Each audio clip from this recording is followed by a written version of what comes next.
நெக்ஸ்ட்டாக இதுக்கெல்லாம் நம்ம பிளாக் பார்டர் தான் கொடுக்க போகிறோம்.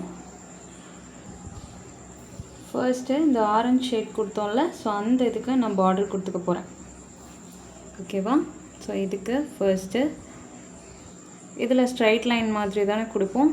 ஸோ அந்த இடத்துலேருந்து இங்கே ஒரு ஸ்ட்ரைட் லைன் மாதிரி நான் கொடுத்துக்கிறேன்.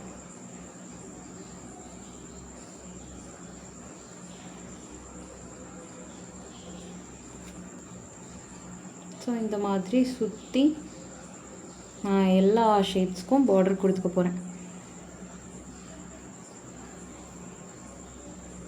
ஸோ இப்போ தெரியுதா, நம்ம ஃபர்ஸ்ட் பெயிண்ட் பண்ணும்போது உங்களுக்கு அன்ஈவனாக இருந்தால் கூட இந்த பார்டர்ஸ் நீங்கள் கொடுக்கும் போது உங்களுக்கு அவுட்புட் நல்லா பர்ஃபெக்டாக தெரியும்.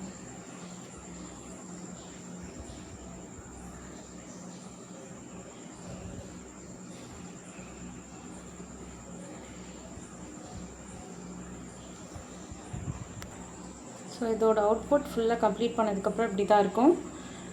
ஸோ இதே மாதிரி இந்த ரோஸ் அண்ட் இந்த லீஃப்க்கும் நான் கொடுத்துக்கிறேன். ஓகேவா? இந்த மாதிரி நான் சர்க்கிள்க்கும் இப்படி பிளாக் வச்சு பார்டர் கொடுத்துக்கிறேன்.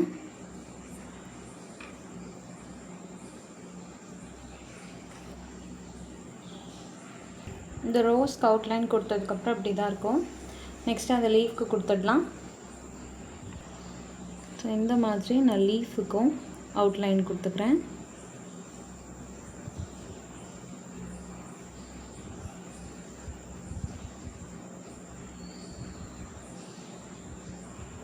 இந்த மாதிரி கொடுத்துக்கலாம். லீஃப் டிசைனுக்கு அவுட்லைன் கொடுத்ததுக்கப்புறம் இப்படி தான் இருக்கும். ஸோ நெக்ஸ்ட்டாக இந்த ஃப்ளவருக்கு நம்ம கலர் பண்ணிவிட்டு ஸோ அதுக்கு மேலே ஒரு பிளாக் அவுட்லைன் கொடுத்துட்டு நான் உங்களுக்கு காட்டுறேன். இந்த மாதிரி நான் ஃபர்ஸ்ட்டு இதுக்கு அவுட்லைன் மட்டும் கொடுத்துருக்கேன். நெக்ஸ்ட்டு இந்த ஃப்ளவருக்கு ஃபில் பண்ணுறதுக்கு நான் இப்படி எல்லோ கலர் எடுத்துகிட்டு டிப்பில் மட்டும் நான் ஆரஞ்சு கலரை லைட்டாக டிப் பண்ணி எடுத்துக்கிறேன். ஓகேவா? எடுத்துகிட்டு இப்போது இதுக்குள்ளே நான் ஷேட் பண்ணிக்க போகிறேன். ஸோ எனக்கு பார்த்தீங்கன்னா ஃபுல் ஆரஞ்ச் ஷேடில் கிடைக்காது, ஒரு மாதிரி எல்லோயிஷ் ஆரஞ்சு வந்து நமக்கு கிடைக்கும். ஓகேவா? ஸோ இந்த மாதிரி நான் ஃபுல்லாக பண்ணிக்க போகிறேன்.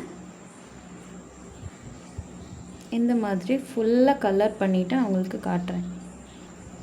இதை பார்த்தா உங்களுக்கு தெரியும்னு நினைக்கிறேன். நம்ம ஃபர்ஸ்ட்டே பார்டர் கொடுத்துட்டு அதுக்கு மேலே நம்ம கொடுத்தோம் அப்படின்னா அதோட அவுட்புட் இப்படி தான் இருக்கும். அதே இந்த இதோட அவுட்புட் பாருங்கள். ஃபர்ஸ்ட்டு நம்ம உள்ள ஷேடெல்லாம் கொடுத்துட்டு பார்டர் கொடுத்தப்போ நீட்டாக இருந்ததா? ஸோ அதே மாதிரி இந்த மாதிரி தான் ஆக்சுவலாக நீங்கள் பண்ணணும். இந்த மாதிரி பண்ணக்கூடாது. இந்த மாதிரி பண்ணிங்கன்னா அவுட்புட் இப்படி தான் இருக்கும். அகைன் இதுக்கு மேலே நீங்கள் ஒரு பார்டர் கொடுக்குற மாதிரி இருக்கும். சரிங்களா? ஸோ இந்த மெத்தட் தான் கரெக்டாக, இந்த மெத்தடில் பண்ணக்கூடாது. நான் இதை ஆல்டர் பண்ணிவிட்டு உங்களுக்கு காட்டுறேன்.